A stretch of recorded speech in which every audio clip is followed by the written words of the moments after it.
Okay viewers, very warm welcome back to my YouTube channel. Viewers, আজকে যে class সেটা হচ্ছে লেভেলস অফ মাইন্ড। এই লেভেলস অফ মাইন্ডের মধ্যে পড়াবো তোমাদের কনসিয়াস, সাবকনসিয়াস এবং আনকনসিয়াস। নেক্সট পড়াবো এলিমেন্টস অফ মাইন্ড। এর মধ্যে আসবে ইড, ইগো অ্যান্ড সুপার ইগো। তো সব কিছু বিস্তারিতভাবে আলোচনা করবো। So without any further delay let's learn together. তো এই যে দেখো তোমাদের লেভেলস অফ মাইন্ড, এর মধ্যে বললাম যে কনসিয়াস, সাবকনসিয়াস এবং আনকনসিয়াস, এই তিনটে পড়াবো। তো এটাকে আমি তোমাদেরকে একটা এক্সাম্পলের সাহায্যে পড়াবো যেন তোমাদের যে কনসেপ্ট পুরো ক্লিয়ার হয়ে যায়। তাহলে দেখো এই যে ছবি, এটা হচ্ছে একটা আইসবার্গের ছবি। তোমরা দেখতে পাচ্ছ আইসবার্গ, তোমরা টাইটানিক সিনেমাতেও দেখেছো। দেখবে আইসবার্গের জলে যে উপরের অংশটা থাকে সেটাকে আমরা কি করতে পাই না, দেখতে পাই, যেটা হচ্ছে ভিজিবল। এবার দেখো যে অংশটা ভিজিবল সেটা আমাদের মাইন্ডের যে লেভেলের সাথে তুলনা করতে পারি সেটা হচ্ছে কনসিয়াস। এবার দেখো নেক্সট হচ্ছে, দেখবে জলের উপর থেকে দিনের বেলা মানে যদি দেখো তোমরা, তাহলে দেখতে পাবে যে কিছু অংশ কিন্তু জলের নিচের কিছু অংশ আইসবার্গের বুঝতে পারা যায় নিচেও কিছু অংশ আছে। তার মানে উপর থেকে যে অংশটা দেখা যায় যে নিচেও কিছুটা অংশ আছে, সেটাকে আমরা কোন লেভেলের সাথে তুলনা করব, সেটা হচ্ছে সাবকনসিয়াস বা এটাকে আরেক নামে বলতে পারো, এটা হচ্ছে প্রিকনসিয়াস। প্রি মানে হচ্ছে বিফোর। নেক্সট, যে অংশটা আমরা দেখতে পাই না, অর্থাৎ যে অংশটা হিডেন, তাই তো, যে অংশটা আমরা দেখতে পাই না আইসবার্গের, যে অংশটা আমরা দেখতে পাই না, সেটাকে কার সাথে তুলনা করব না, সেটাকে তুলনা করব আমাদের যে আনকনসিয়াস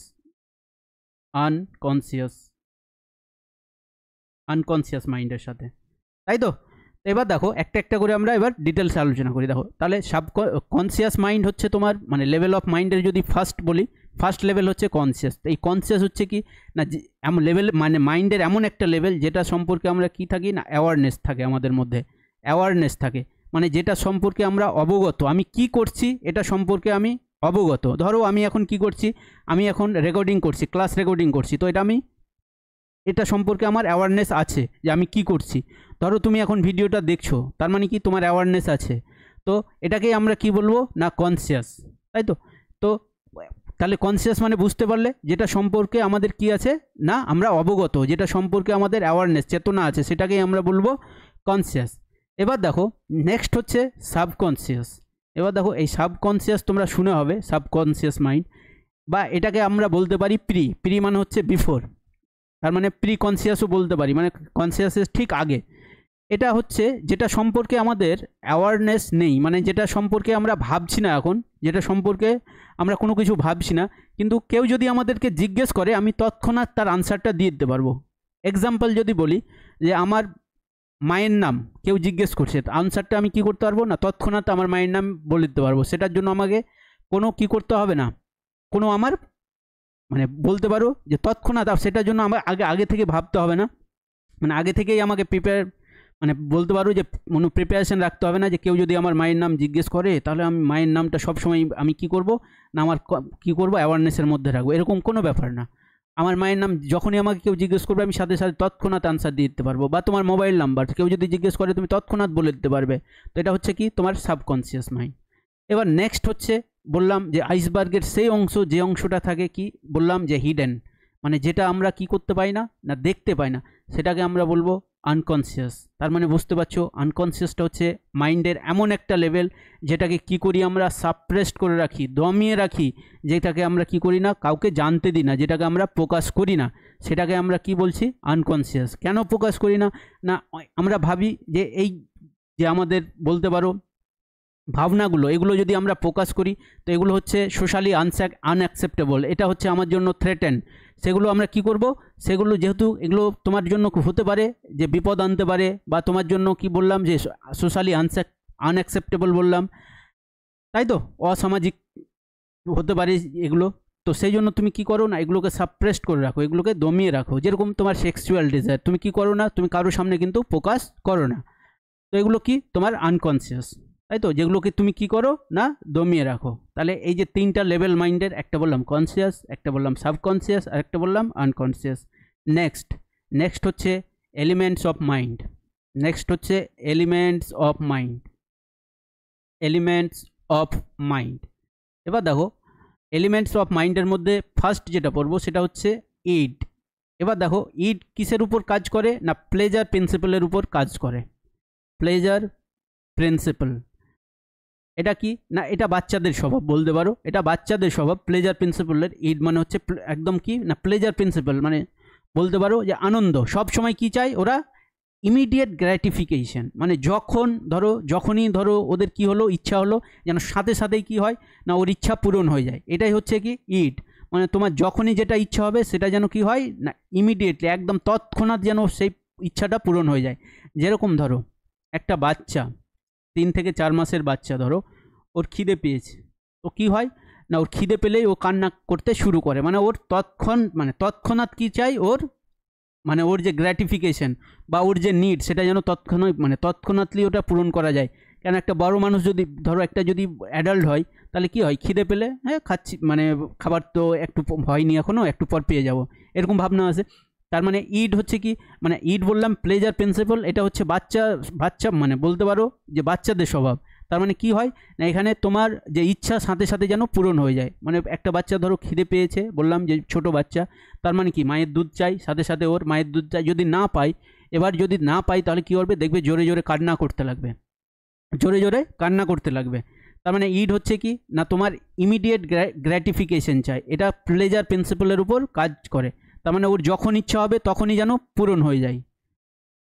নেক্সট এটাকে আরেকটা এক্সাম্পল দিয়ে তোমাদেরকে বুঝাবো নেক্সটে, পরেই এর এক্সাম্পলটা আছে। নেক্সট হচ্ছে ইগো হচ্ছে তোমার বলতে পারো রিয়ালিটি প্রিন্সিপালের উপর কাজ করে। রিয়ালিটি প্রিন্সিপাল মানে রিয়ালিটি মানে বুঝতে পারছো এ বাস্তববাদী, খুব বাস্তবতার উপর কাজ করে। কি কাজ করে এ জানে যে সব ইচ্ছে আমাদের কিন্তু পূরণ হবে না, বা আমাকে খিদে লেগেছে আমি খাবার পাবো, একটু ওয়েট করলেই কিন্তু আমি খাবারটা পেয়ে যাব। এর সাথে সাথেই কিন্তু মানে এ কী করে না এর মধ্যে র্যাশনালিটি আছে বলতে পারো, এর মধ্যে কি আছে যুক্তি আছে, র্যাশনালিটি আছে। ওই জন্য দেখো র্যাশনাল সেলফ মেড, তাই তো, বা এটা বলতে পারো যে কি করে না রিয়েলিটি প্রিন্সিপালের উপর কাজ করে। এভাবে যে কি যে আমার যে খিদে পেয়েছে তো আমি খাবারটা পাবো, একটু হয়তো লেট হবে।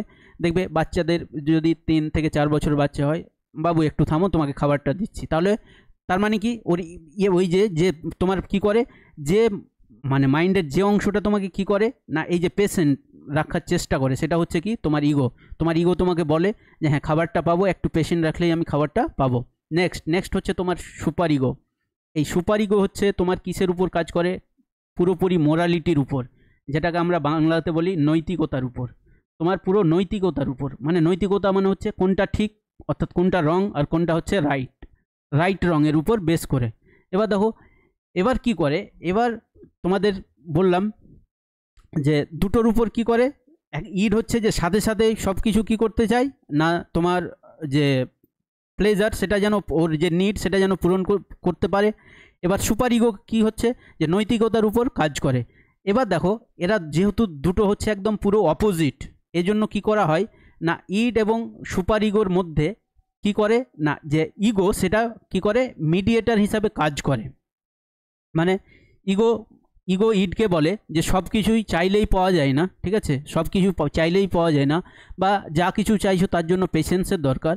ইগো আবার সুপার ইগোকে বলে যে সব কিছুই নৈতিকতার উপর বিচার করলে কিন্তু হবে না, সব কিছুই যদি তুমি ভাবো যে নৈতিকতার উপর মোরাল কনসায়েন্সের উপর যাবে সব কিছু কিন্তু হয় না। তখন কি করে না ইগো কি করে এই যে তোমার ইড এবং সুপার ইগোর মধ্যে কি করে একটা ব্যালেন্সের সৃষ্টি করে, তাই তো বলতে পারো একটা ব্যালেন্স করে, দুজনের মধ্যে কি করে একটা সমতা বিধান করার চেষ্টা করে। তো এই ইগো হচ্ছে কি তাহলে বললাম যে সুপার ইগো এবং ইডের মধ্যে কি একটা মিডিয়েটর। মানে দেখো না দুজনের মধ্যে যদি কোনো কিছু দ্বন্দ্ব হয়ে যায়, আমাদের সমাজেও সেরকম হয় যে দুটোর মধ্যে যদি কোনো বিতর্ক হয়ে যায় কি করে একজন মিডিয়েটর হিসাবে মধ্যস্থতাকারী হিসাবে কি করে মীমাংসা করে। তো আমাদের মাইন্ডের মধ্যেও আছে, আমাদের মাইন্ডের এলিমেন্টস একটা হচ্ছে ইগো যে কি করে না আমাদের ইড এবং সুপার ইগোর মধ্যে কি করে মিডিয়েটর হিসাবে কাজ করে, মধ্যস্থতাকারী হিসাবে কাজ করে। ইডকে বলে যে সব কিছু তোমার ইচ্ছে পূরণ হবে না, আবার সুপার ইগোকে বলে যে সব কিছুই কি না নৈতিকতার উপর বিচার করলে হবে না। এবার দেখো এই ইড ইগো এবং সুপার ইগো এটা একটা এক্সাম্পলের সাহায্যে তোমাদেরকে কিন্তু বোঝাবো। আমি কিন্তু তোমাদেরকে এক্সাম্পল দিয়ে থাকি, কারণ এক্সাম্পল হচ্ছে, এক্সাম্পল আমাদের কি করে না কনসেপ্ট ক্লিয়ার করতে সাহায্য করে। চলো একটা এক্সাম্পল দিই। সাপোজ ধরো তুমি কম্পিটিটিভের এক্সাম দিতে গেছো, তো এবার এক্সাম সেন্টারে তুমি চলে গেছো, ঢুকে গেছো এক্সাম সেন্টারে। এবার তুমি কি করেছো না জলের বোতল ভুলে গেছো এক্সাম সেন্টারে। তুমি এবার জানো তোমরা যে একবার যদি এক্সাম সেন্টারে তুমি ঢুকে যাও, মানে তোমার যদি এন্ট্রি হয়ে যায়, তাহলে তোমার কিন্তু আর এক্সিট করতে দেবে না যতক্ষণ না এক্সাম কমপ্লিট হচ্ছে। এবার দেখো তোমার কিছুক্ষণ পর সামার সিজন, এবার তোমার টেস্ট পেয়েছে, মানে জল খেতে ইচ্ছে করছে, তোমার খুব পিপাসা পেয়েছে তোমার। এবার খুব পিপাসা পেয়েছে, তো সামনে দেখছো একটা বন্ধুর বটল রাখা আছে। এবার দেখো তোমার যে ইড, ও কি বলবে যে সামনে বোতল আছে, ঢাকনা খুলে খেয়ে নাও। তোমার ইড বলবে তোমাকে যে সামনে জল রাখা আছে, ঢাকনা খুলে খেয়ে নাও। তোমার ইগো কি বলবে দেখো, তোমার ইগো বলবে যে পিপাসা তো পেয়েছে খুব, এক কাজ করি বন্ধুকে, মানে দেখো এক্সাম সেন্টারে গেছো, কম্পিটিটিভ এক্সাম, সবাই তো আননোন, পরিচিত যদি নন ফ্রেন্ড হয় তাহলে তো কোনো ব্যাপার না, না বলেও খাওয়া যায়। এবার তোমার ইগো কি বলছে তোমাকে, যে যে বন্ধুকে বলি যে আমি তোর জলটা আমি খাচ্ছি, বন্ধুকে বলবো যে জলটা কি খেতে পারি, আমার খুব পিপাসা পেয়েছে, আমি জল আনতে ভুলে গেছি, তো তোর জলটা কি খেতে পারি, বা তোমার জলটা কি খেতে পারি। তার মানে এ রিয়ালিটির উপর বেস করে, আর এ হচ্ছে ইমিডিয়েট গ্র্যাটিফিকেশন, মানে ইমিডিয়েট নিড কী করছে, পূরণ করছে। বন্ধু জল রাখা আছে, বলা না করা, খেয়ে নিলো, অপমান করলেও কোনো যায় আসে না, ইডের কোনো যায় আসে না। এবার ইগো কি বলছে, রিয়ালিটির উপর বেস করে বলছে যে ওকে জিজ্ঞেস করে দেখি, জলটা খাবো আমি, ওকে জিজ্ঞেস করে খেয়ে নেবো। তো এবার দেখো, এবার তুমি যদি বন্ধুকে বলো যে আমি জল আনতে বটল আনতে ভুলে গেছি, জলটা খাবো, দিয়ে দেবে সাধারণত। তার মানে এই রিয়ালিটির উপর বেস করে বলে। এবার দেখো তোমার সুপার ইগো কী বলবে তোমাকে, সুপার ইগো কী বলবে, তোমার সুপার ইগো বলবে না জানি না শুনি না এমন, মানে ও ধরো তুমি এক্সাম সেন্টার দিতে গিয়ে, মানে এক্সাম সেন্টারে আছো, তার মানে বুঝতে পারছো কম্পিটিটিভ এক্সাম, তোমার পরিচিত বন্ধু তো থাকবে না, সবাই আননোন।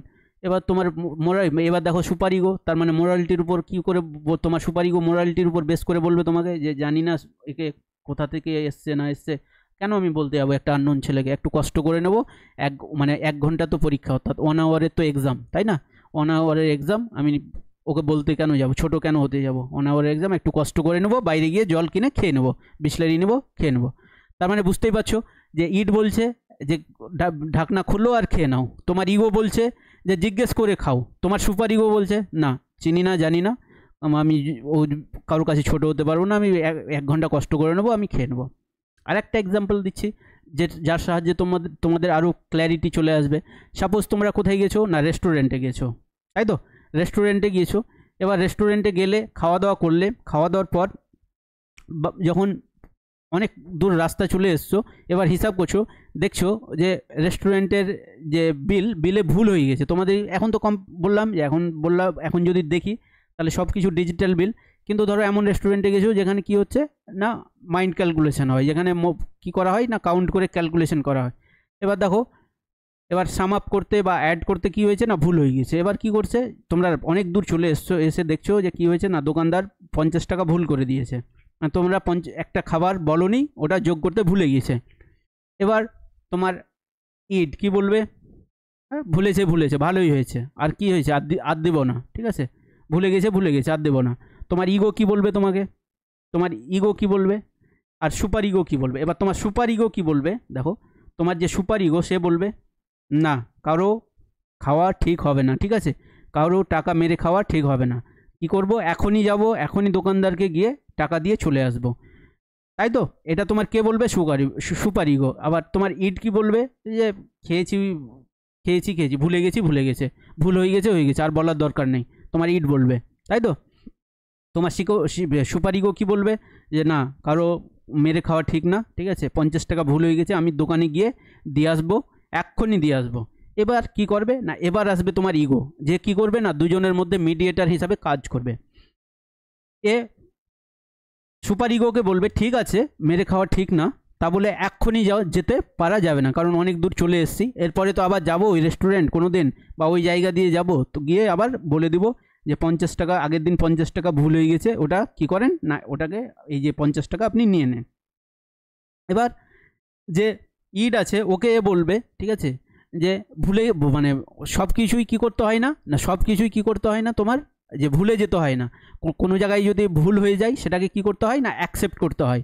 তার মানে কোনো জায়গায় যদি ভুল হয় সেখানে অ্যাকসেপ্ট করতে হয়। তার মানে বুঝতেই পারছো যে ইগো কি করে না, ইড এবং সুপার ইগোর মধ্যে কি করে, একটা ব্যালেন্স তৈরি করে। কি করে? একটা ব্যালেন্স তৈরি করে, ব্যালেন্স তৈরি করে, বা বলতে পারো অ্যাজ এ মিডিয়েটার হিসাবে কাজ করে। তাহলে হোপ এরপর তোমাদের ইড, ইগো আর সুপার ইগো নিয়ে আর কোনো অসুবিধা হবে না। তাহলে তোমাদের কি পড়ালাম? লেভেলস অফ মাইন্ড এবং এলিমেন্টস অফ মাইন্ড, এই দুটো কনসেপ্ট। আশা করি এরপর তোমাদের আর কোনো ভুল হবে না, তোমরা বুঝতে পারবে। এবার তোমাদের কোয়েশ্চেন্স জিজ্ঞেস করে, ঠিক আছে, যে ইড, ইগো, সুপার ইগো এটা কিসের মানে রিলেটেড টু, কিসের সাথে রিলেট করে এটা? তাহলে মনে রাখবে, যেহেতু সাইকো অ্যানালাইটিক থিওরি, ঠিক আছে, তো সাইকো অ্যানালাইটিক থিওরি দিয়েছিলেন কে? Sigmund Freud. তোমাদেরকে যে স্কুল অফ সাইকোলজি সেখানেও পড়িয়েছি। তোমরা যদি ভিডিওটা না দেখে থাকো তাহলে তোমরা ভিডিওটা দেখে নেবে, দেন এই ভিডিওটা দেখবে, তাহলে বুঝতে সুবিধা হবে। তাহলে রিলেটেড টু কি না, রিলেটেড টু হচ্ছে পার্সোনালিটি। এটা মনে রাখবে, রিলেটেড টু পার্সোনালিটি, এগুলো হচ্ছে রিলেটেড টু পার্সোনালিটি। তো এইভাবে কোয়েশ্চেন্স কিন্তু জিজ্ঞেস করে। এরপরের দিন তোমাদের ভিডিওটা আর লেন্দি করছি না, পরের দিন তোমাদের যে প্রিভিয়াস ইয়ার কোয়েশ্চেন সেটাও কিন্তু দেখাবো, যেখান থেকে কী কী কোয়েশ্চেন্স আসে, প্রিভিয়াস ইয়ারে কী কী কোয়েশ্চেন্স এসছে। তো ভিডিওটা যদি ভালো লেগে তাহলে লাইক করে দেবে এবং চ্যানেলটাকে সাবস্ক্রাইব করে দেবে। Thanks for watching this video.